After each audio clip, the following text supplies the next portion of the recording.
Okay, let's call to order the regular business meeting of the Board of Education for Monday, March 18th. Casey, nice to see you still got your green on today. I just said at least I'm 100% Irish. I can wear this There you go. 24/7. Perfect. And if I ask everybody to stand, please recite the Pledge of Allegiance.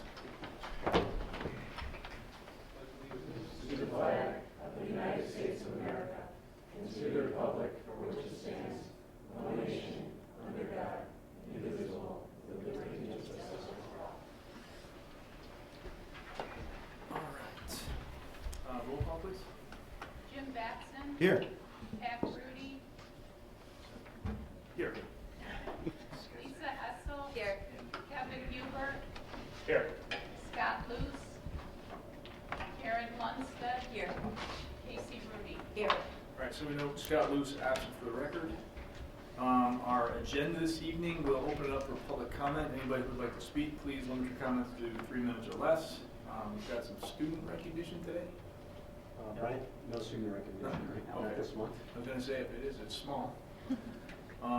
We have updates from our student school board representatives, a superintendent's report. We'll approve the consent vote agenda, which we reviewed last week, and then updates from facilities and finance. Who's going to take that for Scott? Okay, that would be me. Yes, Pat. Yeah. See how this works? I think Pat ought to do that. What do you guys think? Okay. And then we'll have updates from program and personnel. No property. Okay. Yeah. IASB? Yeah. Okay. And then we will have an executive session this evening on collective negotiating matters, 5 ILCS 120/2C2. Other than to return to open session, we will not be taking any action after that meeting. And I think that's it. All right. So, would anybody from the public like to speak tonight? No. Okay. Then we'll go right to our student, student score updates. Who would like to start? Matthew. Spring break is next week.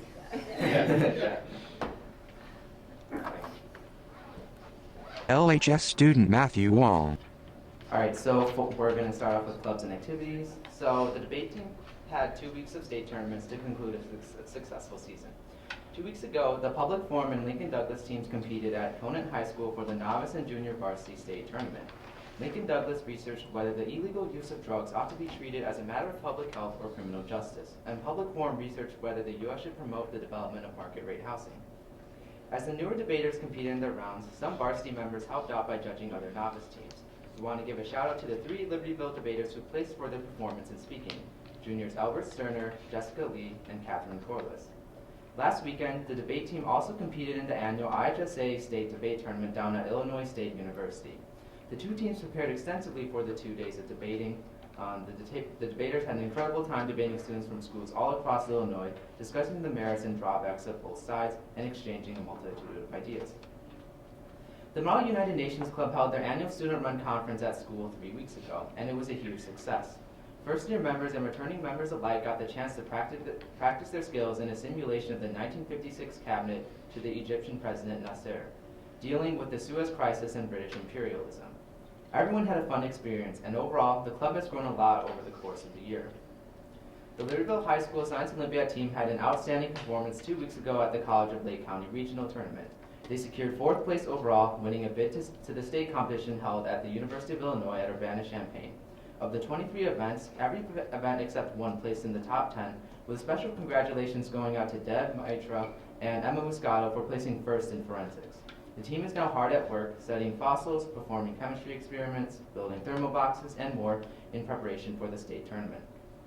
The Libertyville High School math team had a great opportunity to compete at the NSML conference. It was a tough meet, serving as great practice for the road ahead to the upcoming ICTM state math competition, which the math team is incredibly excited for. LHS student Catherine Corliss.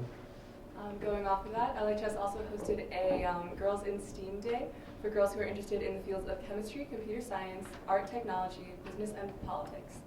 Female presenters from each of the fields spoke to the group of middle school and high school girls who attended. The goal of the event was to educate and encourage women to enter fields in which they have been historically underrepresented.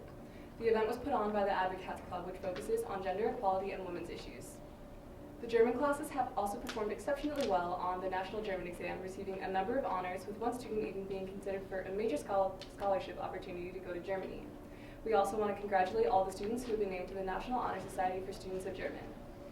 A couple of weeks ago, MedCats, human anatomy classes, and genetics students got to witness an open heart surgery at the Advocate Conda Medical Center. It was a great opportunity for students interested in the medical field, and it was a great chance for them to see how the stuff that they were learning about in classes apply to the real world. They got the chance to view and interact with the surgical team as they performed 5 bypasses on a person's heart. To move on to a few school ongoings, the annual World Language Week just finished last week and was a widely attended event as usual. Throughout the week, students found ways to celebrate the different parts of the world where the languages they study are spoken. Dancers from Brazil performed for 2 days. There was a week-long global food sale outside of the cafeteria, and students worked on fun cultural projects in class. Some student favorites from the week included the churro sales and the piñatas made in the Spanish classes. The school's annual Writers' Week kicked off today. Throughout the week, English classes will go to the auditorium to hear other students as well as adults present their writing. This year's presenters include Dr. Van Wilp, who runs a record label and produces music, and Tim Toaster Henderson, a Chicago-based poet, among many others. One of the students' favorite acts during the week will be the Write Club, where teachers and students compete against one another in a rhyming style of debate. The topics for the debates can range from math versus music to bling versus swag. We also have over 25 students who offered to present their own pieces of writing throughout the week, and we cannot wait to hear all of them. We are also very thankful to all of the teachers and administrators who helped to make this week possible, and we look forward to the rest of the week. LHS student Zachary El-Gadid.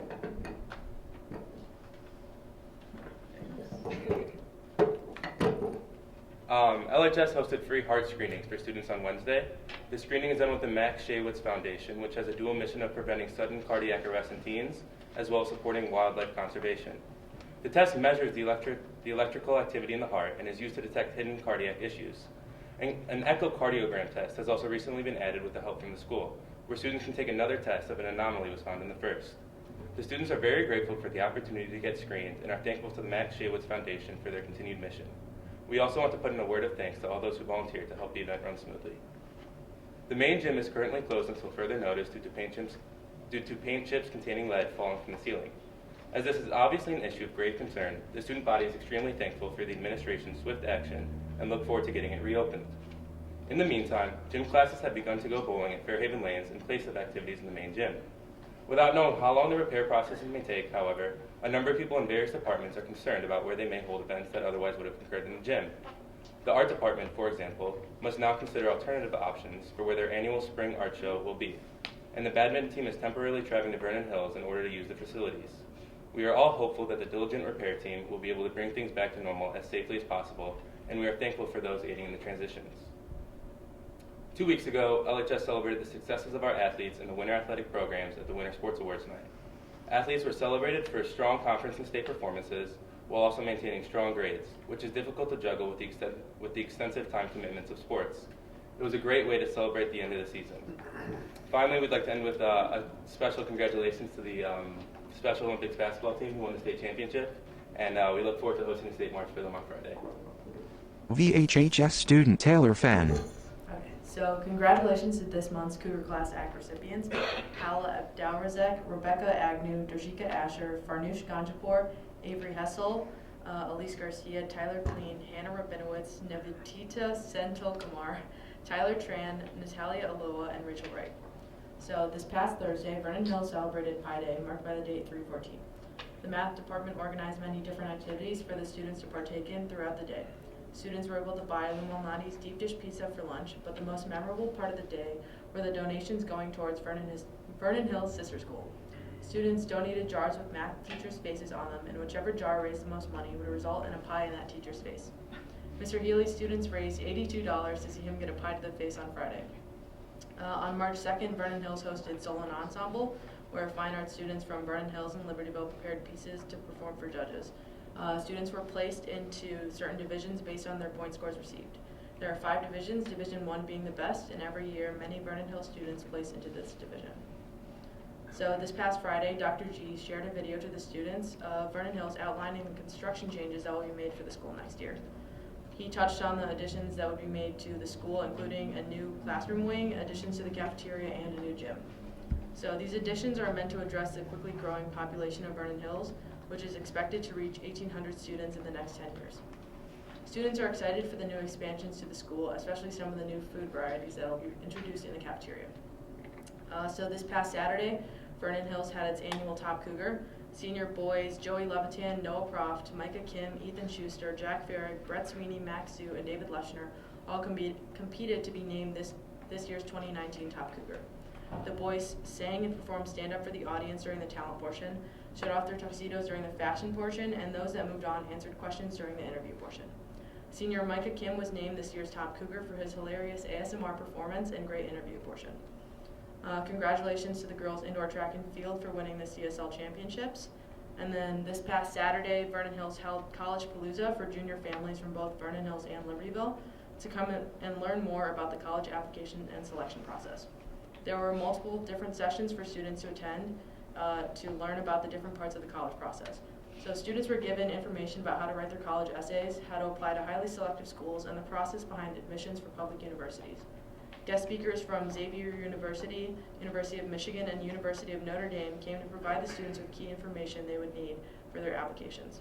Vernon Hills' keynote speaker was Rob Franick, the editor-in-chief of the Princeton Review, which is a large college admissions service company that creates hundreds of test review books and other college-related preparation services. On March 8th, Vernon Hills had an open mic night at Barbara's Books, where students could come up and read poems, sing, and rap. So students could sign up beforehand or during the event to go up and perform for the audience. Some students that participated in open mic night were Sadie Schultz, Brett Sweeney, Aiden Isaacson, Ethan Schuster, and Tessa Kruzik. On March 1st, 55 students from Dance 2 and 3 and the Orchesis Dance Company had the opportunity to participate in a workshop with the Inniside Chicago Dance Company. Students were able to experience a master class in jazz technique and learn repertory alongside dance professionals. After, students watched a special performance, and they were also able to ask questions of the dancers. And then congratulations to the science team for taking first place in the Division 1500 sectional ACES at Vernon Hills High School. VHHS student Caitlin Doller. A few weeks ago, the VHHS math team finished second at the regional championship, with numerous teams placing in the top 4 and many students winning individual awards. The math team qualified for the state finals, which will be held in May. Congrats to these students and their staff coaches. As already mentioned, congrats to the D128 Storm Unified basketball team. This was their first basketball championship, and we're so happy for the athletes who put in so much work to get to this point. On Saturday, March 2nd, CAB held their 19th annual winter fundraiser, which included a wine pull, raffle, silent auction, and live auction. Over 200 people attended the event, and CAB was able to raise over $25,000 for student athletes and their sports teams. Speaking on behalf of CAB, Tanya Rebeck said they were all thrilled with the results and are already planning next year's 20th annual fundraising blowout. It sounds like the event was certainly a success. We'd like to recognize one of our students, senior Katie Brennan, who greatly embodies our daring mission and is seeing it pay off in big ways. As part of her sophomore year activism fair project, Katie wrote poems about the rape crisis in India and sent them to the organization Safety. Katie later discovered that Safety had posted her poems, and she was eventually offered an internship with the organization. She took initiative after seeing a book display one day and was instrumental in starting a campaign at Safety about empowering children through literature. Katie has also attended conferences and meetings about disability awareness and activism, women's rights, environmentalism, and other subjects. She serves as a member and leader for many clubs here at VHHS and has made numerous connections outside of school as well. Katie's activism and accomplishments have helped her to discover her goals and interests for the future, and she was named a 2019 Koch Scholar. Overall, Katie's drive and passion has helped her to be an example of what the daring mission truly means and how getting involved can truly pay off. Congratulations to Jack Mulcrum, who was named to the 2018-2019 Daily Herald Leadership Team. Jack was chosen for his initiative, hard work, and demonstrated desire to make a difference. For the last 2 years, Jack and his brother have been working on an independent environmental research project, seeking to make an energy farm with wind turbines. Jack said he was inspired by a need to preserve natural resources, educate others, and propose ways for his community to utilize renewable energy sources in order to power school activities. Congratulations to Jack on this amazing recognition, and congratulations also to Hannah Ray, who was named an honorable mention for the leadership team. Towards the end of February, VHHS held its first Dare to Empower Lunch and Learn. The Lunch and Learn was for female identifying students and was focused on how to empower other females. One of the main topics discussed was how females are more likely than males to not speak up in class or meetings even if they know the answer or have an opinion to share. Talking to Elizabeth Ochoa, a senior who attended the lunch, she said a big focus was that instead of tearing each other down to get to the top, females need to encourage each other so they don't give other people the idea that it's okay to tear females down. The lunch encouraged attendees to use the statements "I have seen" or "I have experienced" to make it more personal and less general. Elizabeth said she enjoyed the experience and thought it was really good that our school did this. There will be a second meeting focused on females empowering themselves. Earlier this month, our International Languages Department celebrated International Languages Week with days of cultural exploration and celebration. One day, each language class gathered in the studio theater to watch a performance by a group of Scottish dancers and a bagpipe player. There was even an interactive portion of the performance where some of the dancers led students in learning one of the traditional Scottish dances. Later in the week, a day was dedicated to a food fair where students brought in traditional foods of their own personal culture or the culture of the language they study. It was an excellent opportunity to try delicious new foods and learn about and gain an appreciation for other cultures. The theme of the week was Learn a Language and Level Up, and students certainly experienced how studying other languages and cultures can enhance their interactions and lives. For the last VH Give of this school year, the focus was on spreading positivity through the school. Passing periods were extended to be 6 minutes each, and in between each class, an activity was announced for students to participate in. A few of these activities included making paper airplanes with positive messages written inside and flying them through the hallways for other people to pick up, seeing how many high fives you could get on your way to your next class, sending texts of gratitude, playing fun music, and stepping on bubble wrap. It was an excellent full-day experience to cap off VH Give for this year. And finally, with spring break rapidly approaching, students and staff are looking forward to a week off from school. Many people are going on vacation, and we have a few school trips to look forward to. Art is taking a trip to Japan, band is traveling to Spain, and softball is heading once again to Alabama. We look forward to hearing all about these trips when we come back from break. All right, great job, guys. Lots going on. Okay, just one comment that I'll make, and I know you're going to cover this in more detail, but I honestly just want to take this opportunity to thank most of the people, especially along this side of the wall. Last week we approved $23 million in construction contracts for the $30 million of construction that we're doing on the Vernon Hills and Libertyville campuses. That was the culmination of probably 5+ years of work. And especially in the last 3 or 4 months, I want to recognize Mark Koopman, Dan Stanley, Brian Kelly, Jeff Masters, and Mike Henderson, who really did a heroic job to go through all of the bids and put it all together, keeping the project on track because we wanted to keep this moving pretty quickly so we could start construction this spring and summer. And so I really just want to publicly say thanks to all you guys for your hard work. It was a tremendous amount of work in addition to the normal things that they have to do. And so we're grateful for your organization. Jeff and company, we're grateful for all of the technical skills that you guys have brought to the picture to pull all that together. The good news is all the bids came in favorable, all right? So we're excited about that. And again, most excited about, soon to get shovels in the ground and get going, okay? So great start, and we're looking forward to an exciting summer or two, okay? All right, with that, I will turn it over to Dr. Lee for some more good news and some other updates. Great job for the students again, and your reports are amazing every month, and thank you. And I do want to remind the public again that typically Dr. Grudy and I and the 2 building principals, Dr. Gilliam and Dr. Kalintas, meet with 6 board reps once a month before our committee meetings, and that allows us to stay in touch with them, and we really appreciate them making that time to meet with us. It's good time, so thank you for everything that you do. And tonight we'd like to welcome Ray Alvin, and Ray is here for Tom Kalintas, and we're always glad to have Ray here. Ray is the associate principal, number 2 at LHS, so Ray, thanks for coming tonight. Okay, some additional good news. I want to give one more shout out to the Unified Basketball team. D128 Unified Basketball team won the state championship on March 16th in Peoria. Team members are Joseph Mahler, Joey Reyes, Mitch Newman, Nathan Ferrara, John Ford, Mason Reyes, Anna Scholler, Sophie Schofield, and Alexa Donato. The team is coached by Andy Compton, Colin Mason, and Corey Atwell. We couldn't be more proud of them. And Bryant, I am guessing we are going to have them as our guests in April, so we'll get to meet them firsthand and celebrate their success.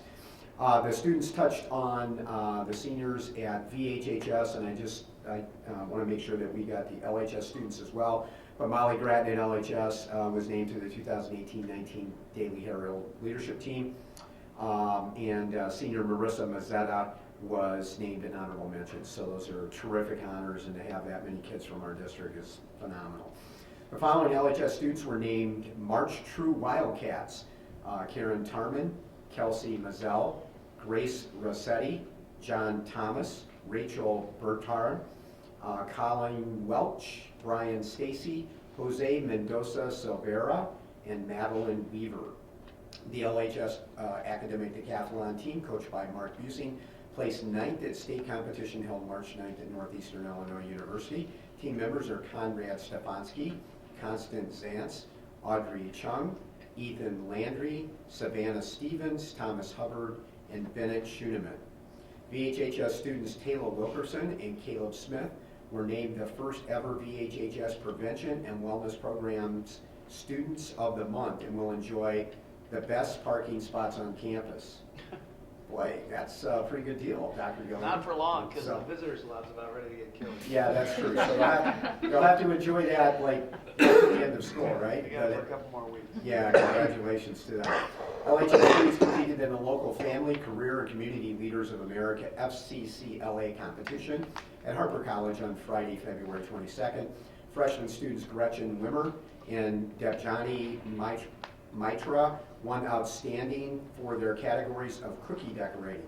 The following students received gold and silver honors and will compete at state April 4th and 5th in Springfield: Jack Distenfeld, Annalena Walquist, Clara Benavides, Shane Wimmer, Andrea Wells, Mackenzie Schutz, Clara Corkins, Natalie Brown, Caitlin Jostin, Madison Murin, Kenzie Farrell, Annalise Bosler, and Spencer Ford. The LHS math team's 8-person team won its regional competition at Stevenson High School on February 23rd.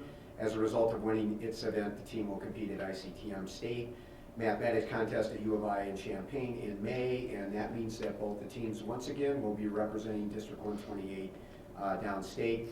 And finally, good news, VHHS band director Randy Sundell was inducted to the American Bandmasters Association on March 9th in Loveland, Colorado.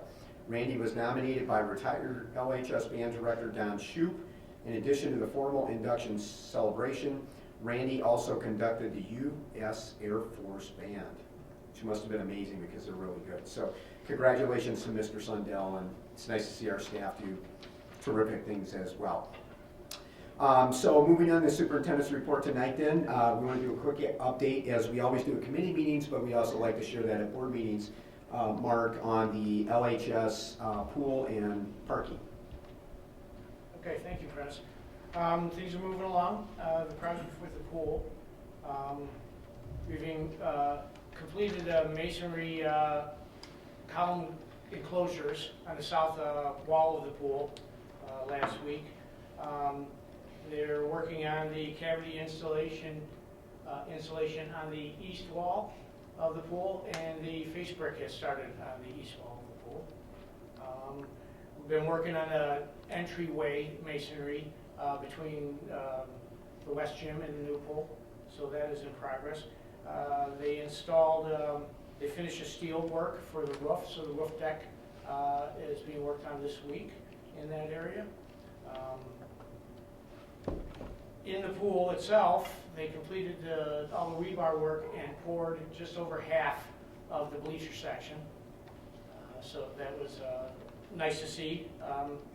Forms will come off soon, and they're working on the rest of the steel for the steel rebar for the east side of the bleachers, and we hope to pour that by the end of this week.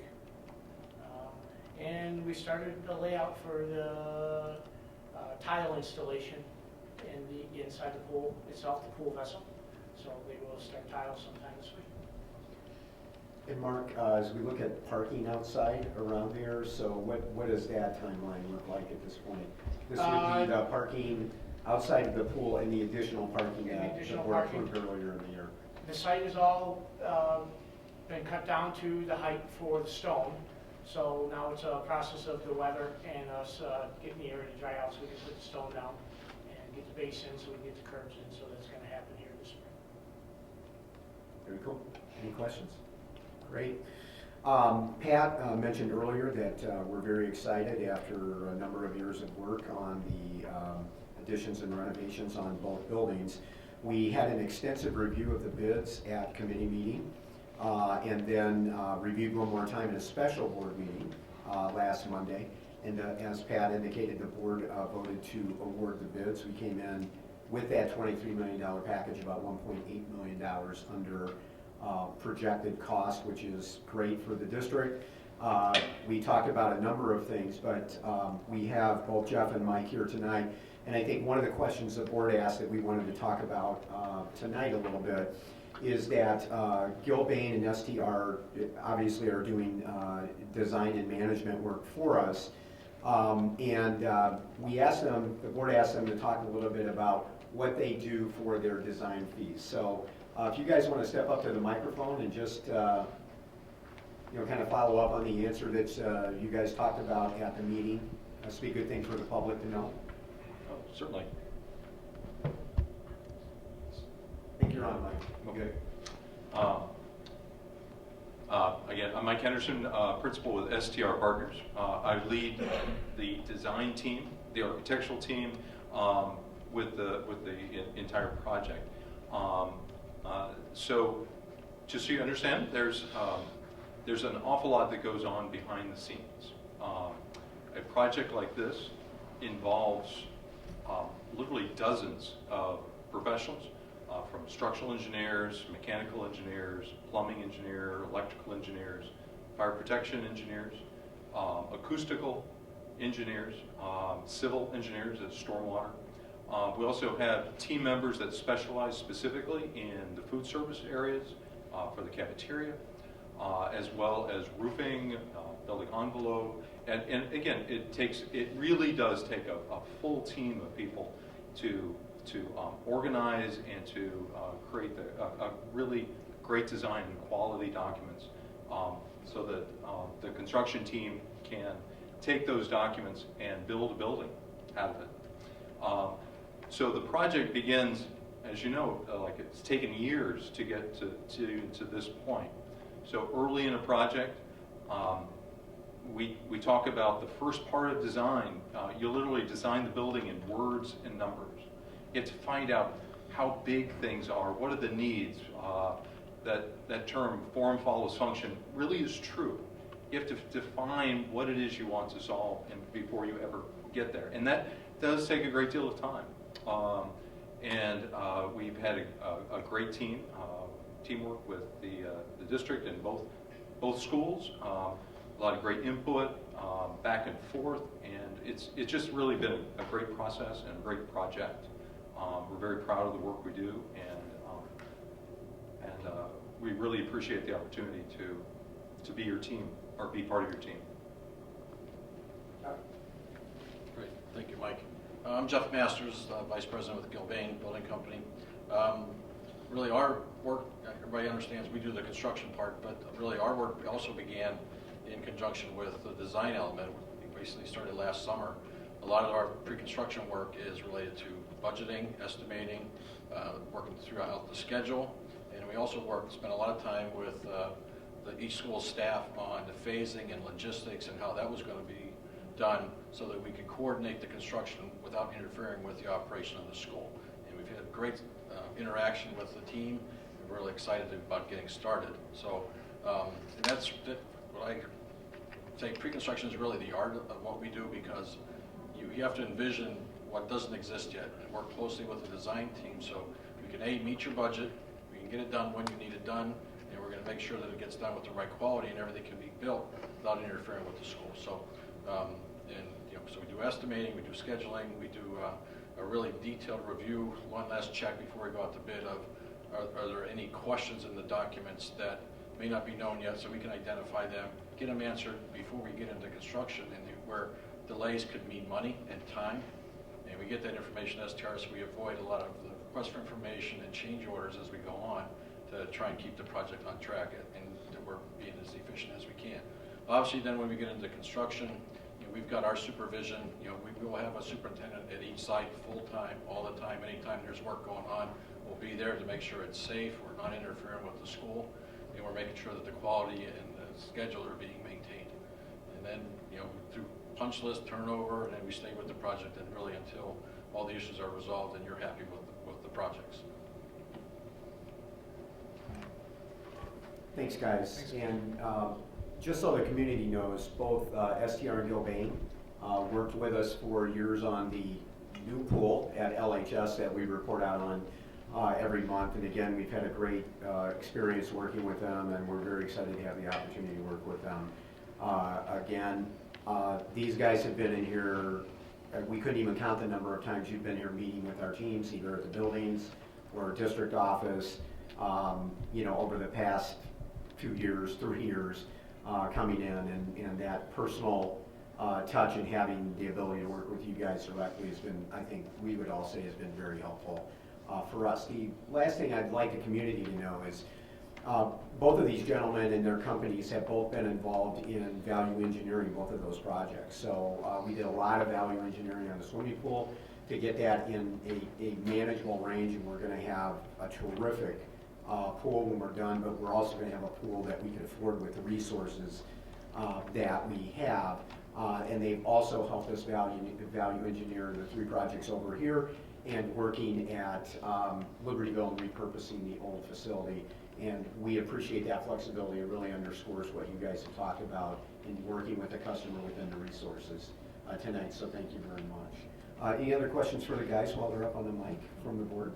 Just one other comment, and I feel bad about this. I neglected to thank John, you, Ray, you, and Tom, and your leadership teams at the building level for all the hard work that you guys did for really pre-planning. You guys, I think, have so far done a great job of working collaboratively with us to not just get what you want, but to really kind of narrow that list down to what we really think we need. And those aren't always the same, so I just want to say thank you to you and all your leadership in doing that. You guys have done a great job of, really putting together, I think, a plan to make sure we have really great facilities, but really focused on those things that we really need. So I want to say thanks to you guys as well, and I apologize if I didn't mention that earlier.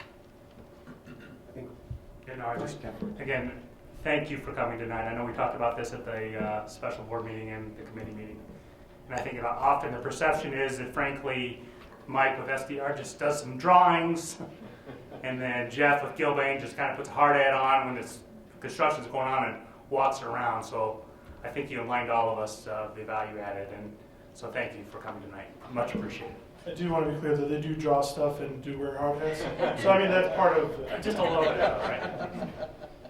That's number 11 on your job descriptions. Other duties is assigned, right? Thanks, guys. Something actually going right because the pool didn't leak, so. Yeah, there you go on the test. That was the good news because we never, from the beginning, never had that luck with the old pool, right? Okay, guys, thanks. Appreciate it. Thank you. Okay. So we'll be adding monthly updates again to the board agenda just to see where we're at as we move forward. Okay, next on the superintendent's report is LHS main gym lead paint remediation. We appreciated the students' update on that tonight. As the board knows from a previous update, that is categorized as an emergency repair. So there are actually 2 phases to that project, and the one is the remediation, and then we're required by law to have monitoring. So we have contracted with 2 groups to first a remediation group that we've worked with and has a good reputation, and then a monitoring group that will meet the law and make sure everything is good moving forward. Like we did with the electrical problem we had at LHS before, the guys can talk a little bit about the work, and we're hopeful it can be done by the end of spring break. So when we come back, we'll be golden, hopefully, moving forward, and everybody will be safe. But what we're going to do tonight is, just to formalize this, we're going to ask you to authorize us to expend up to $50,000, which would be for both of those things. We think it will come in less, but just in case we run into a problem then we don't have to come back and do that again, and then we'll report out on the backside. But again, because it falls into an emergency repair, we're not required to go out and bid it because we have to have the work done and it has to be done immediately. So, Dan, do you or Mark, do you want to? Yeah, we're gonna send around so you guys have it, and it more is less because it is an emergency, and so there are, the state laws fortunately flexible enough to recognize emergencies happen, and you can't always go about things the normal way of business. You got to get things done. So they allow us flexibility in this, but particularly the reason why we have these is because we just so happened to have a board meeting today. So really, these are the two proposals that we have for this emergency work. So it's kind of interesting. The one pager that you're going to get, that is for the bulk of the work. That's for the contractor Arc Environmental that we've worked before with other projects successfully. And so they gave us the proposal, so you can see $32,000 for the base work, but based on some of the unknowns that we don't really know, maybe another $8,000, so up to $40,000 there. And then PSI is interesting because that work is about $4,000 for the oversight, but it's several pages because they're the monitoring. And so thankfully, one thing we did, I think soon when I got here, we had a proposal from PSI to do similar oversight work, and we spent a significant amount of time negotiating legal terms. And that's always the tricky thing, right? When you get these proposals, that you got to have terms that are mutually agreeable, right? So thankfully, we already have general terms and conditions in place for PSI that we're able to carry forward. So that's why you'll see like a lot of writing and crossing out of stuff on the general terms. Like those are really the most important parts, I think, of a lot of contracts that we have. So we're very fortunate to have those in place. So really, these are the two agreements that we're running with to get them ready. We have posting requirements, everything. But in terms of the contracts and the proposals, this is really what we have, and this is what we're moving on. With that, maybe I'll turn it to Mark. You can talk a little Mark, bit you about want to talk process. about timeline a little bit? So we met with our contractor that we've worked with before in the past with some of our asbestos abatement projects, and put together a scope of work, what needed to be done to address the peeling paint. So they will, our schedule should start tomorrow with startup of covering up and all the areas, the bleachers, things like that, stuff on the walls. And then they will progressively work, scraping off the paint, the loose area, then prime and paint to match the paint back as best as possible in the area. And we expect to be opening the gym back up for April 1st, first day back of school. April Fool's Day. Yeah. April Fool's Day. If it had to happen again, we lucked out having a week of spring break, right? So that really helps us, although their athletics will be going on, in the spring and all of that. And it's always tough scheduling when the weather's in transition like it is right now with spring sports. But again, just appreciate everybody's work. I want to give a shout out to John and Vernon Hills again, because as we did when we had to do pool drains a few years ago, we just worked together very well. As a team within the district, and there was just no question that our two ADs and John and Tom are going to work together on this, and so we really appreciate everybody's cooperation on this. The last thing I want to say on this is we really appreciate the trust of the students and the parents on this. When we put the information out, we did not get traffic of calls and emails, and I think, again, we always seek to be honest with the public, and hopefully that engenders trust as we're working with people. But, Brian did a great job of working with the team and putting information together during the day and putting that in the package so we could talk about how to communicate that. And they got all of that out and did a great job. So I want to thank our public for trusting us with the safety of their kids, and our staff for also trusting us with their safety because they work in the buildings as well. So great job to everyone, and hopefully we'll be done soon. Okay? Any other questions on that? Okay. I would need a motion to authorize us to spend up to $50,000 on LHS main lead paint remediation. So moved. Second. Oh, somebody has to make the motion, though. I can't make the motion. You moved what I said. Okay, got it. Yeah, Got it. what he said. Okay. Is there any discussion? No. Roll call, please. Batson. Aye. Rudy. Aye. Hessel. Aye. Huber. Aye. Lundstedt. Aye. Rudy. Aye. All right, motion carries. Okay, next on the superintendent's agenda is our annual IHSA membership school renewals, and this is the high school association, which covers all athletics and a number of competitive activities in the state. It is the only organization authorized by the legislature in Springfield, and but we do need board motion to update our memberships.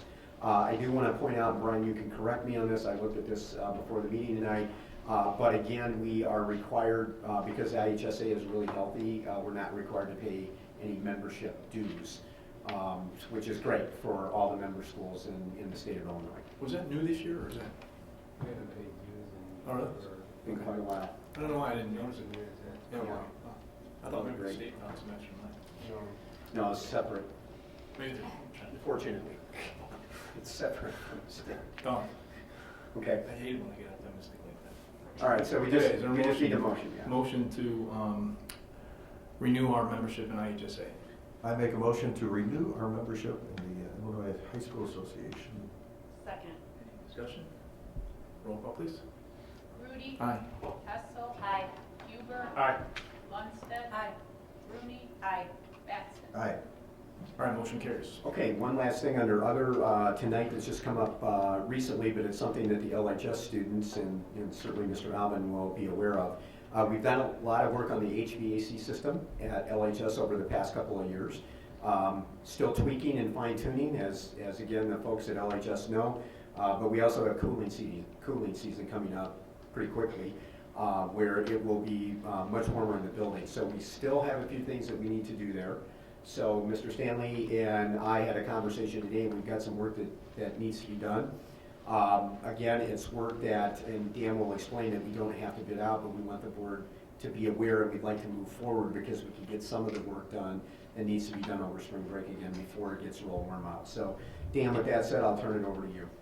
Yeah, Dr. Lee mentioned the HVAC is something that we're spending a lot of attention on, both in terms of money, but also in terms of time. And we're still experiencing definitely some issues with our system there. And so as Train has had a chance to really sit down and kind of figure out what's happening, a different team with Train, the implementation team that sets up our BAS that we did last year, and now we have a service support team essentially that's a different team that's helping us figure out what's happening. And lo and behold, there is issues with the controls that we have set up that Train is responsible for fixing, and they're working on that. But then we also have mechanical issues that we have to take care of. That's our responsibility. Meaning, they could have a control that works perfectly fine that says turn this valve on, and it works perfectly fine, but the valve is literally broken in it, so it won't turn on. That's the kind of thing we're talking about. So Train was able to put together a list of various HVAC parts to replace throughout the building, and so that is the list. That is the list that we really have through them, and so that total cost at this point is about $75,000 to do that, to do the parts. I'll let Mark talk a little bit more about kind of the process and the timing. But in terms of this contract, we've been in touch with Lynn and also with the Train and even the U.S. Communities contract that this is under. So this is under a national purchase contract that this is already bid out. So the reason why we don't have to bid this out is because this work is already bid out under the rules of Illinois bid law. So usually you would have to bid out this kind of work, but this work was already actually bid out. So we're kind of accessing that pricing. It's kind of like a menu of things. Of course, we're reading this part, this part, this part, this part, and it adds up to a lot of money. So this is something that we really would like to look at getting the work done now because of the issues we're experiencing now, but also because of switching over to cool shortly within the next few months. So that's one part of this. The second part is different, but it's related still to HVAC in our chiller plant. Essentially, what they've been working on is something to upgrade it. Essentially, there's you can talk a little bit more about what the upgrades actually are, but basically looking to upgrade it because what they kind of want, how they want to improve the chiller plant and the operation. And so essentially, this part would cost about 24,000, which is under the bidding threshold. And so the threshold for this would be 50,000, and so we're well under that. So it doesn't require us to bid it at this point for this work, and this is a very particular type of work that we really need trained to do, and the parts that to get that to interface well. So at this point, I'll turn it over to Mark and talk about kind of some of the details about this work. But essentially, that's kind of the background to what we understand with Lynn is the legal requirements of these contracts. Both of these things we would be able to cover under our existing budget for this year. So this doesn't add to any of our budgeting at this point. So I'll turn that to Mark. Okay. On the first project that Dan was referring to, repairs around the building, as we discovered with our new control system, a lot of the building had been put in more or less a manual mode. So when we put our new building automation system in, we were trying to operate things because we realized there were parts that were broken around the building. So they went through and did an extensive evaluation of all the equipment and put together a list, as Dan said, of all the parts and stuff that need to be replaced around the building, so we can fix any of the problems we're having, controlling the temperatures in the classrooms. You might have one classroom or two classrooms right next to each other, fine. Third classroom, you're having issues because an actuator's not working or it's not closing all the way. There's different things in this proposal that will cover all that, so we can get everything. So when we send a command to the unit will actually do what it's supposed to do. The second proposal has to do with our chiller grant and the compressor system that runs the air conditioning. When we put our new controls in, the way we were running the system is more modern than it was with the old control system, which was over 20 years old. So we started experiencing pressure differentials, and the equipment kept shutting down on us. So in order to solve that problem, so when the system starts up in the morning and we come in, it's actually operating and to bring the building to temperature in a timely fashion. With the building the size that it is, the chiller's failing in the morning and our staff coming in at 7 o'clock in the morning and school starting at 8:45 doesn't give us a turnaround time when we're starting equipment at 5 a.m. in the morning. So this is going to help us by changing these and installing these differential pressure switches. It's going to improve the function of the chiller units itself, and it help it talk to the VAS system, and so we know what's happening with it, and we can set the parameters so the equipment can operate properly. Any questions on two different projects? Why are they not one project? I want to just make sure we're clear that it's two projects. They are, well, I'm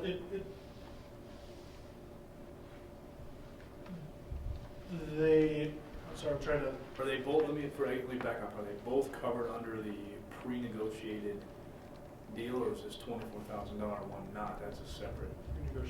Pre-negotiated. No, so the work, no, so the national contract pricing, that's the 75, the 24 would not be covered under a national contract. And it truly, it's more honestly a coincidence that these are not connected. So the current upgrades that we're looking to do is not because of the recent HVAC issues we've been having at LHS. They're similar, but they are distinct projects. I hope that answers your question. But regardless, the 75 is covered under, because it's under the U.S. Communities Rule, it's the 25 that isn't covered under that contract, but it's below the threshold that we're not concerned. Say you even added it together and called it one project, which they really are two separate projects. You're talking 175 of that is covered, but the other 25 is not really. So that's probably another reason why they're separate projects, because they don't really fall into the same kind of categories, essentially. how is the second, so the first one was just repairing a whole bunch of stuff. The second one is a form of upgrade, and how is that different than the bid that we're going to vote on in the F&F portion of tonight that's also HVAC upgrades? I'll let him speak more intelligently, but this year upgrades to the chiller plant. The HVAC upgrades are actually stuff that's happening inside the building. So more distribution versus the actual chiller plant? Yes, correct. These projects are working on equipment that we presently have and upgrading the operation of that equipment. The project that we will be speaking about in the F&F portion is adding additional cooling. As we did the phase 1 last year on the second floor, we're going to be adding additional cooling in critical areas on the first floor. So when everybody enters the building in the morning, what we discovered when we did the second floor is we're not conditioning the air, so we get the humidity and that coming in on the first floor. It's traveling to the second floor, causing condensation, dripping, slippery floors, that type of situation. So we're addressing that as part of the HVAC project that we'll talk about in F&F.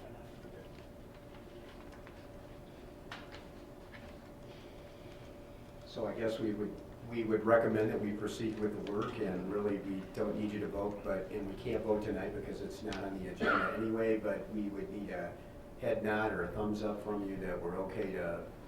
Really, I would say the sense is if you are truly objecting to this type of thing, then we will come back later with this, but unless you would object, we would look at moving forward with these. I have no objection. You good? Great. You good? Kev, we good? Okay. All right, great. Kathy, that concludes the superintendent's report. Okay, thank you very much. All right, the consent vote agenda is listed. I believe it's items A through H.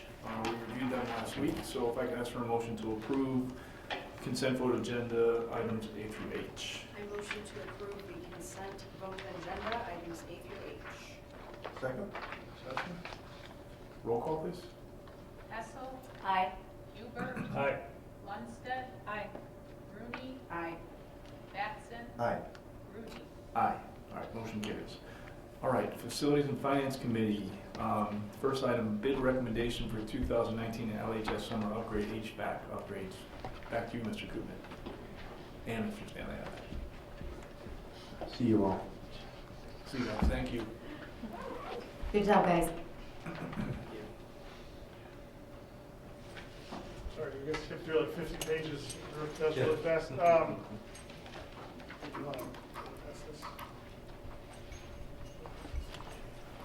For the record, we didn't skip through. Pardon? We didn't skip through anything. No, I meant, I just in my packet. Just for the Worked your way record. through those 50 pages. Just for the record. This is a lot more talking than I had planned on, sorry. So what we have for you is we have the bid information of the bid totals and the recommendation, but what I want to make sure that you see and have in front of you is the total cost of the project, because it's really not just the 1.9 billion that's in the bid award. There's also design fees that we would have to pay to, Sierra's gone now, but to them, and which they pay to their subcontract, and then we're likely going to face some type of owner costs. Last year when we did the HVAC upgrades for phase 1, we ran into a few things where we had to spend, at this point, about $16,000 of district funds to resolve something that kind of came up that was really out of scope and unanticipated. So we're anticipating we might have something. It's reasonable to assume there might be something like that. So really, for you to see the total cost of this project is really sitting at about 2.1 million, not really the 1.9. That's really the all-in cost that we're looking at for this project. Where is this money coming from? This is part of the 3 million. Big money. Yeah, this is part of the 3 million annual. It's like all of it. It's most of the 3 million. Correct. Yep, intentionally so. It was planned. Yes. Do you want to go and talk about that?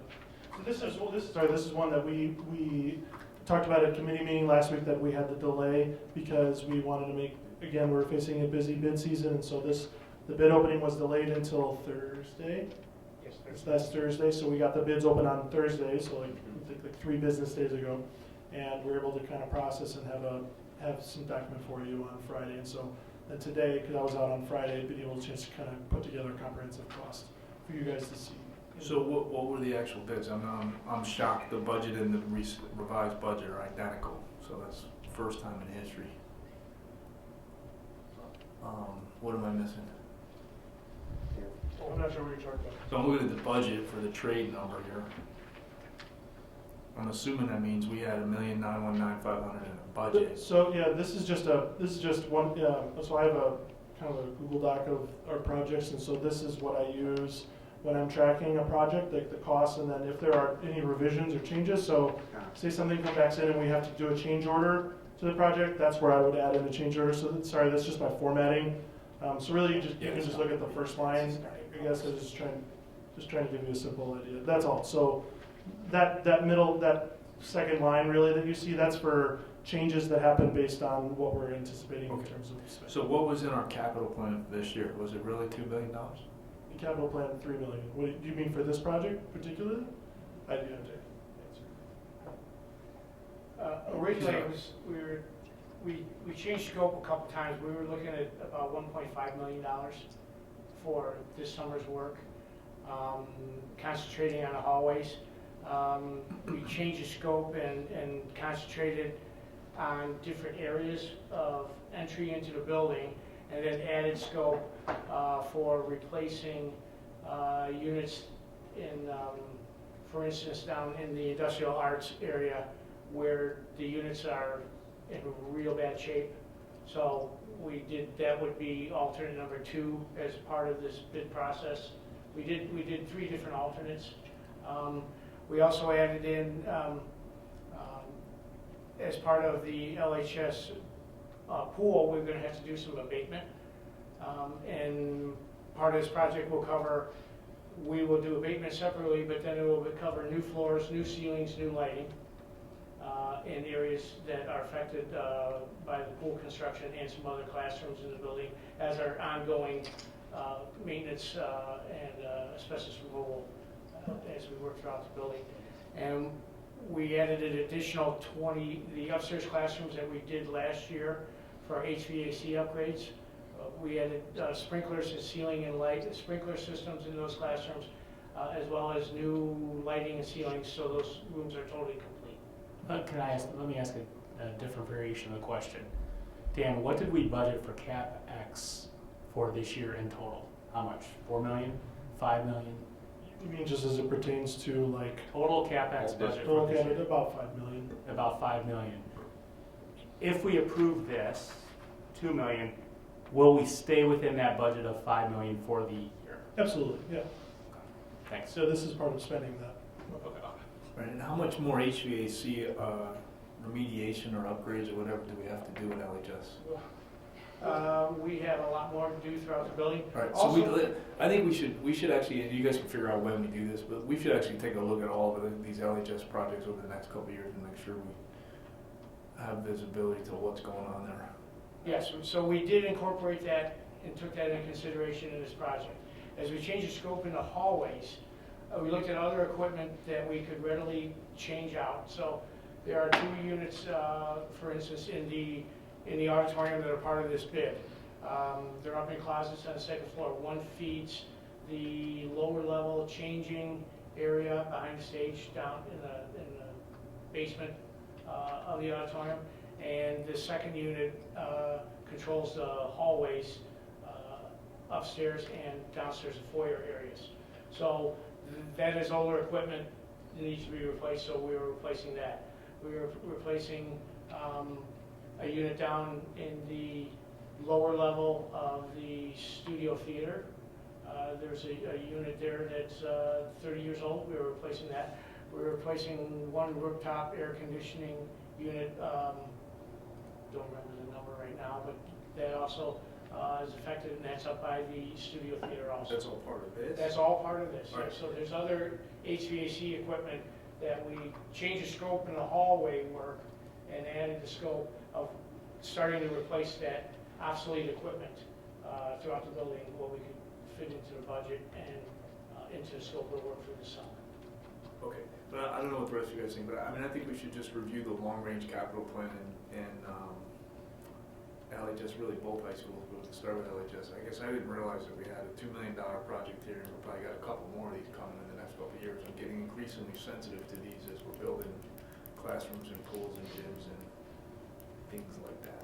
And it would be helpful for context for newer board members. I'll only speak for myself, but I'm new to some of the ongoing maintenance work, the scope of that, and the longer-term plan, so it would be helpful I mean, on we don't have multiple levels. we don't have to do it next month, but if we could just pick a time, sometime between now and the fall, maybe, because I know we're going deep into budget season here pretty soon, but I don't know, I guess I just didn't realize the magnitude of this one. Yeah, I think, for the guys, this was covered last year when we went over the capital projects. So we've done a phase 1, this is phase 2. And remember that LHS is an older building, and a lot of that equipment, as Mark has talked about tonight, is 30 years old. I mean, it's not efficient, it doesn't work well. So, we're kind of going through a replacement. So we can certainly, every year with the budget, we talk about the capital for next year, CapEx, Kevin, for next year. But we can certainly talk about the long-range plan that we have and what we're clicking off every year off of that. But this is all part of that plan that we put together several years ago. Yeah. Okay, so we'd be happy to review that and update it. And we update it every year. So. And we may want to start even presenting this with, in the context of that long-range plan too. So, I mean, I'm sure it's on there, but I don't remember what's on there personally. Now, one other question, is this going to have valves and everything have to be replaced, or has that already been taken into account? That's already taken into account. So if there is any equipment crossover, we will get a credit. We just had to verify because we hadn't looked at the whole building, so there are some units that we have to verify with the other project. But that project is doing the whole building to replace valves and actuators and all that good stuff? On the equipment that needed it throughout the building. So we have over 200 units around the building. Yeah. So we've got to check back on scope in the areas, and obviously any equipment we are going to replace, we will not do the upgrades as part of this initial project for $75,000. Okay. All right. Okay, so what do you need tonight here? You need this. You need to accept the bid recommendation. So the 1919500 was the low bidder. Correct. That's based with alternate 2 and 3. Alternate 2 and 3. All right. So is there a motion to and the vendor is FE Moran? Yes. Okay. Okay, if I can make one correction here. FE Moran was actually not the low initial bidder that we thought. The lowest initial bidder was Amber Mechanical. But they withdrew their bid because they made a mistake.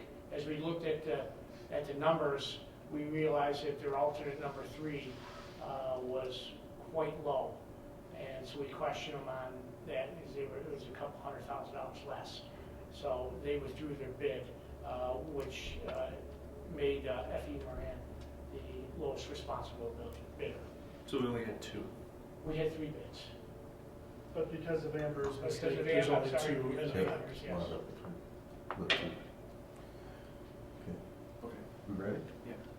I make a motion that we award the Beverlyville High School Summer HVAC Upgrade Project to FE Moran Incorporated. This includes base bid plus alternates 2 and 3 for a total of $1,919,500. All right, any additional discussion? No, I can just say as a LHS parent, I remember my daughter walking out the door in a tank top with a down coat in her hand, because depending on which classroom she was in, it was either going to be fryingly hot or freezing cold. So as we do this, I know LHS parents will appreciate it, because kids get sick that way. I mean, when you're sitting in a freezing classroom one minute and a hot classroom the next, it's important for them to be able to focus and have a temperate environment. So as painful as it is to spend this money, we have to do it because of the aging infrastructure. So. And it's important to spend it as we go, so we don't end up 10 years down the road with $20 million. bill that we can't afford, so, I mean, I understand, I just want to make sure we've got it all wired in our long-term plan. Okay, good job. All right, so we have a motion and a second. Any other discussion? All right, roll call, please. Huber, Aye. Munstead. Aye. Rooney, Aye. Batson, Aye. Grudy, Aye. Hessel, Aye. Okay, motion carries. All right, next, bid recommendation landscape maintenance contract 2019 to 2023. Yep, this is what we talked in committee. This one we had in advance and we were able to talk about. So we, a year ago, did a one-year renewal with our current provider, which is Landscape Concepts Management. And we said at that point that now we'll look at doing a multi-year bid, which is what we did. We're looking at doing 5 years. And the lowest bidder at that point is our current provider, Landscape Concept Maintenance. And so we have the bid tabulations in there for you. Essentially, the base bid is I can't remember the exact percentage, but it was around a 7% increase for next year, but then, or a 7% increase beyond for the 2020 year, and then it goes, or, the 7% increase beyond the current year, and then it goes up, I think 3% and then 1.5% every other year after that. So we've been very happy and very pleased with this result, really, especially relative to some of the other bids came in at for this project. So we would recommend approving the 5-year landscape maintenance contract with Landscape Concepts Management. I'd be curious what Millier Design was going to do with Brainerd for $53,000 a year. Good thing we'll not find out. Yeah. Move the turf. Okay, is there a motion to accept the bid from Landscape Concepts for $123,566? I move to accept the bid from Landscape Maintenance Contract for, what was that one? $123,566. $123,566. Second. Discussion? All right, roll call, please. Munstead. Aye.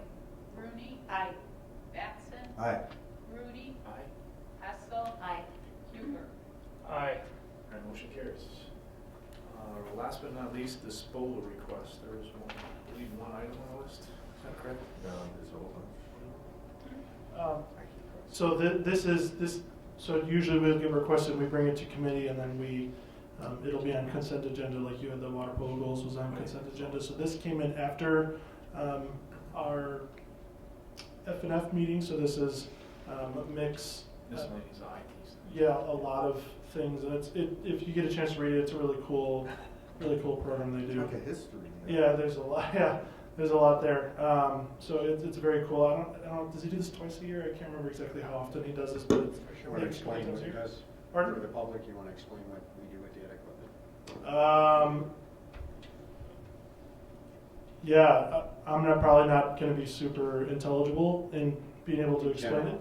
But in general, they donate it essentially to this company that is involved with physically challenged adults, and it provides work opportunities for them, and they're able to work with these, break them down, and use them. So yeah, sorry, I can't really do a better articulate job. So Mick would be able to go on forever. He's really excited. He loves this. So it's worth looking at. I did when we first discussed it early on in my tenure. But the name of the company is called Recycling Avenue, Avenues to Independence. And if anybody's interested, they can look at recyclingavenue.com for more information about what they do with the equipment we donate. It's a cool organization. Yes, very cool. And I will tell you, some of this equipment is much older than our students. But going forward, more and more of the Chromebooks are actually going to be owned by the kids, right? Yeah. These Chromebooks were part of our original rollout, it looks like. Yeah, they're little Samsungs. Okay, so is there a motion to approve the list of equipment to be disposed of? So moved? Second. Any discussion? All right, roll call, please. Rooney, Aye. Batson, Aye. Grudy, Aye. Hessel, Aye. Huber, Aye. Munstead. Aye. All right, motion carries. Program personnel, Chairperson Batson. Okay, get back to my agenda here. We have first up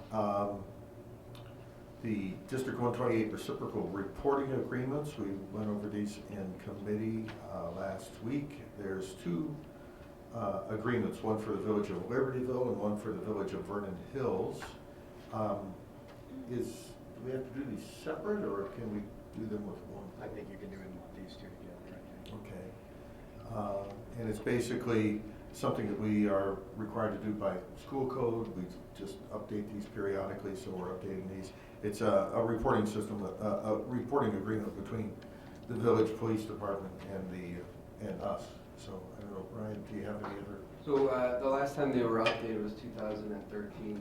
So to make sure we're up to date with Illinois School Code, Juvenile, Court Act, and also everything that we've really been doing with student records. We've already been doing this. We just need to update our language and our reporting agreement. So once we approve it, Vernon Hills will have it at their village board meeting actually tomorrow night to approve it, and Libertyville at March 26th board meeting too. And if I remember from committee, it's the same agreement for both Vernon Hills and Yes, Libertyville. correct. The wording is the same, so. Wording is exactly the to put same. it on just- one vote makes Yes. perfect sense. Okay. We have a motion. I move to approve the District 128 reciprocal reporting agreements for both the Village of Libertyville and the Village of Vernon Hills. Second. Okay, roll call. Any further comments, discussion? Sorry. Okay, roll call, please. Batson. Aye. Grudy. Aye. Hessel. Aye. Huber. Aye. Lundstedt. Aye. Rooney. Aye. Okay, that passes. We have a annual staffing report that we reviewed again last week in committee. So to go over the staffing for next year, just to give you guys again an overview of how staffing is done. After all of our students sign up for classes, so the returning students that will be next year, sophomores, juniors, and seniors, they work with their counselors and sign up for classes. And then the 8th graders also, our counselors will go to the schools, meet with students, and get all of their classes decided upon for next year. Once all those numbers are done, so you're talking their basic courses plus electives, so it's a lot of different classes that they sign up for. Our student services, Oli Stevens, Andrew Young at Vernon Hills, they work then with the assistant principals, the principals, and the department supervisors on determining the amount of sections that we should have for each of those classes. So for first semester and second semester, taking into mind some history too of some of those electives and how things kind of play when we start building the schedules of students. So it's a little bit different than maybe middle schools and grade schools, how things are incorporated all together. So there's a big project that's done at both of the schools. From there, both of the schools then will come together and work with Rita Fisher, with Dan Stanley, Kelly Hartwig, and myself, and we go over the whole district staffing, because we are one district, although we're two schools, and look at, again, sectioning, make sure we're doing things that are very similar at the schools, and so that at the same time that we're meeting the needs of our students, the community, and that we have the correct staff in place. So this year, when we were, done with staffing, looking at the overall, just what we say, the general education staffing, there was no change in our staff numbers. Now there is a change at each school. So because of the change in the course request, being a little higher at Vernon Hills and a little bit lower at Libertyville due to change in student enrollment, there's actually increase in some staff in some areas at Vernon Hills and some decreases at Libertyville. But overall, general education staff actually came out to be 0. Special education staff, we saw an increase of about almost 1.5 FTE, full-time equivalent teachers. And that had to do with the classes that were graduating and the incoming students and some other changes that Kelly Hartwig and her staff, they have to meet the needs of the students required by state and all of the guidelines that we follow. But that's kind of what we're looking at in that piece. In One of the things also, though, when we're looking at Vernon Hills, the increase is not only our teaching staff, but also the support staff that we look at, from counselors to social workers to our deans, the team leaders. So next year we are going to be adding a counselor at Vernon Hills High School, looking at trying to phase in some of that support over the next few years. What we call our learning support teams. And so John Gilliam and his staff are looking at adding a counselor, and that'll help our students out here at Vernon Hills High School. So overall, the whole district, we're adding about 2.5, equivalent staff, and that's within our projections, kind of what we had, looked at. It's hard to put an exact number that if you have 40 more students, this is how many more students, because a lot depends on the course request. So it's a little bit different. But if you look at overall, we're down 600 course requests at Libertyville with 71 students less. Vernon Hills, 353 more course requests with 30 more students. Now that is also a picture from last February to this February when we did course requests. So, those numbers could still change depending on spring, summer, move-ins, or transfers out and so forth. But it's pretty, accurate there. And the enrollment, just to keep the community up with this, particularly if they don't live in Vernon Hills, the enrollment in Vernon Hills is projected over 1,500 next year. Correct. And for a long time ran at 350, 360, 370. So the students are coming. John's doing a great job working with the feeder districts to actually put names to kids as they get closer to high school. But we certainly believe, based on the demographer and what's below us, that we're going to hit 1,600 at some time, and then we'll see. But we'll try and update that every year again, so we can take a look at it, and if we have to make decisions, we can do that. So we just need a motion to accept the staffing report as reviewed at committee and presented again, overview tonight. I motion to accept the annual staffing report presented tonight. Second. Okay, any further questions or comments? Yeah, I just have a question. How many students, just pretty much most every student that enrolls, signs up for classes, get the classes, or is there a percentage of them that's like, sorry, that one's full? How does that work? So there are some when, for the most part, if you look at the big classes that are offered quite a bit, they usually get those. It's some of the other classes, the electives, depending on the number of students that request those courses, sometimes sectioning wise, they may get offered only in the fall or only in the spring, or it doesn't fit in their schedule. So there is a small percentage of our students. We try our best to incorporate. So what happens if somebody is looking for a certain, say, art class that they want, their schedule is kind of built off of that one class when it's offered. If it's only offered a couple times. So, their geometry, we're offering 9 sections, a day. So there's room in their schedule to move those. So it's sometimes when they, depending on the classes, they may not get it, but we try our best to make sure that. Is there like a priority, like according to what class you're in? Do seniors get first dibs? No, not really. I don't think anyone really Sign up just and enroll. denied a class. No, Okay, go ahead. We'll take all the student course requests that they've had. The only classes right now would be if a class is closed, if it's not running, and they made a choice to run a class or to try and enroll in a class that's not running. We'll take those students and get them a new class that we know is going to run, or at least offer them, if it's an elective, to make another choice. Once that's there, every student's schedule is loaded basically into the computer, into a matrix, and then the computer spits out the first best way to organize the entire school schedule and load the most people into classes. So we're then trying to match, at that point, what our teacher staffings are to what the courses, the best way that the courses are coming out that also match the highest load for each, from all the student requests. Every time we move something, it can affect 2 things. It can affect the number of students that are in that class, especially if it's a singleton class, as well as the teaching assignments for the teachers. What periods are they available? What periods are they not available? So We use our large mainstream classes, think like an Algebra 1 and Algebra 2, as the vessels to really move the kids around to try to get them into the singleton classes that they're hoping to get into. So we're going to be doing that. Andy Young and Ole Stevens at the building will basically start on that now or right after spring break and continue through into August, trying to balance and get the kids into classes.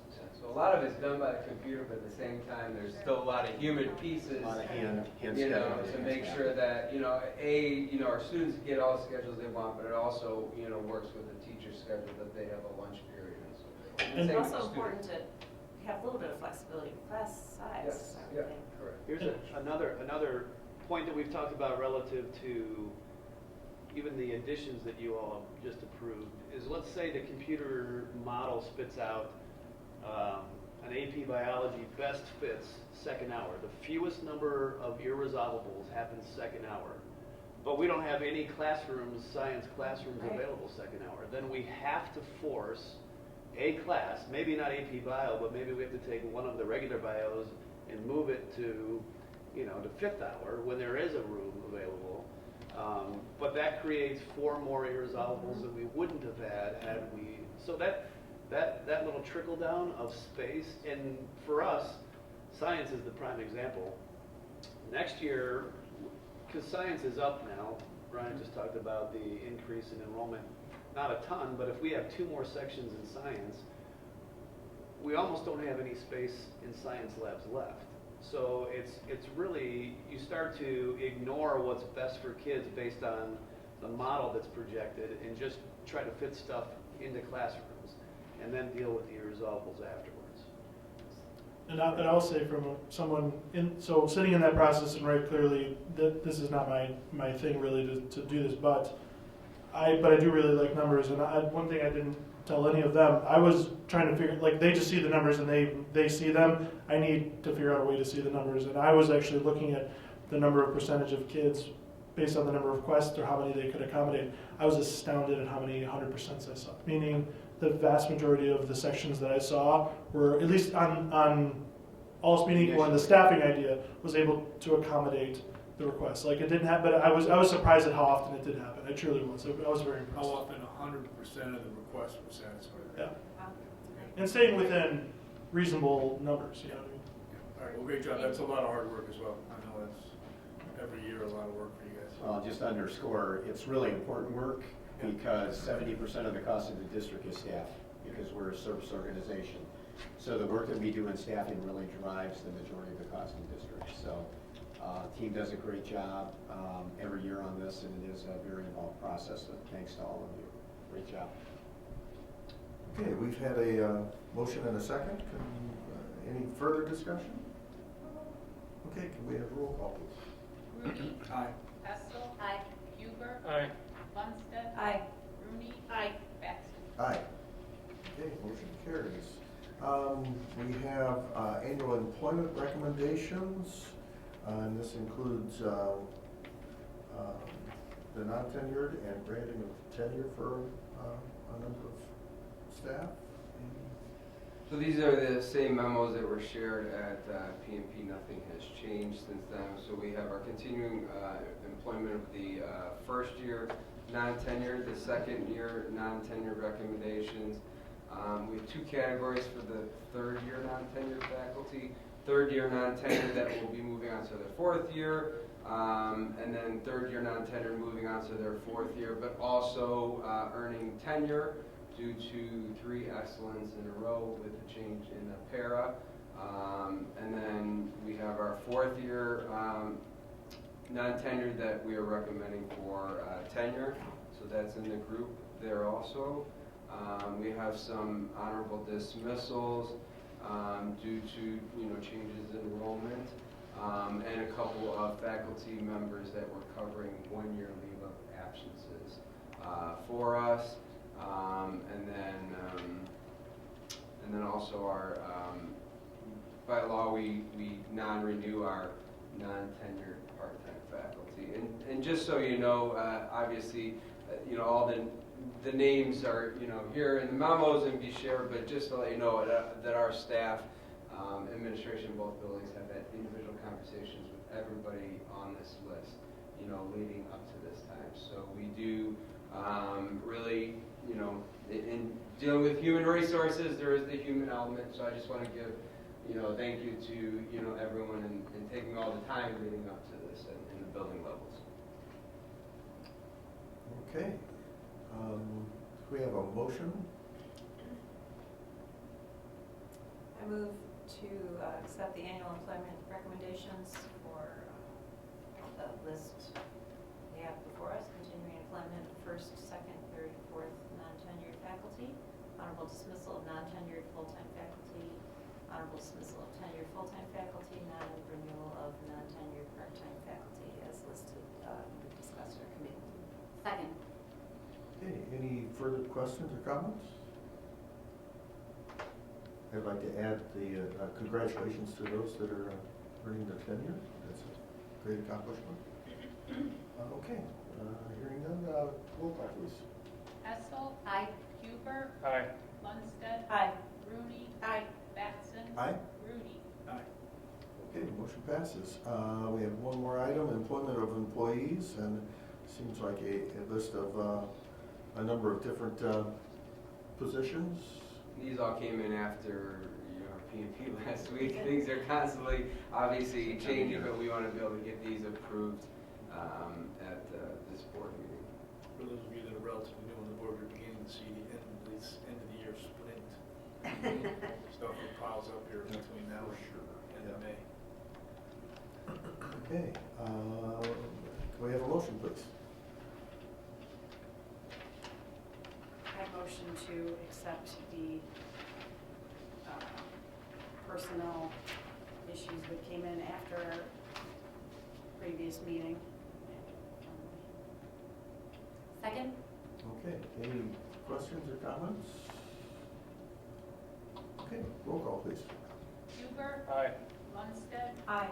Rooney. Aye. Batson. Aye. Rudy. Aye. Hessel. Aye. Motion carries. That concludes the Program and Personnel Committee. Okay, thank you. So no update on property tonight. CEDAW. Yeah, if you recall, at our last CEDAW meeting, which was a couple of months ago, there was a contract negotiations. It was agreed on by the bargaining team and was voted down by the union membership. So they went back to the drawing board and reached another tentative agreement between the board and the union, which the governing board approved at Wednesday night's meeting. Just a quick summary, it's a 3-year contract. First year, 3.5% increase on base. Longevity they have for each year, beginning with the teachers with the fewest number of years and then decreasing. So 3.75 for 1 through 5 years, 6 to 10 we give 3.25, and then 11 plus 2.75, and they specifically are trying to address the pension or avoiding penalties. Year 2, 3.25% increase. In year 3, a 3% increase on the base. And I'm sorry, and I can give you a copy of all this. So overall cost was approximately 5% a year. So that was, there's other particulars, but I'll get a copy of this. Okay. Anything else? Okay, great. All right, anything else? All right, if not, can I ask for a motion to move to executive session? Topic tonight, collective negotiating matters, 5 ILCS 120/2C2. So moved. Roll call, please. Lundstedt. Aye. Rooney. Aye. Batson. Aye. Rudy. Aye. Hessel. Aye. Huber. Aye. Okay, again, we won't be taking any action after that, so good night, everybody.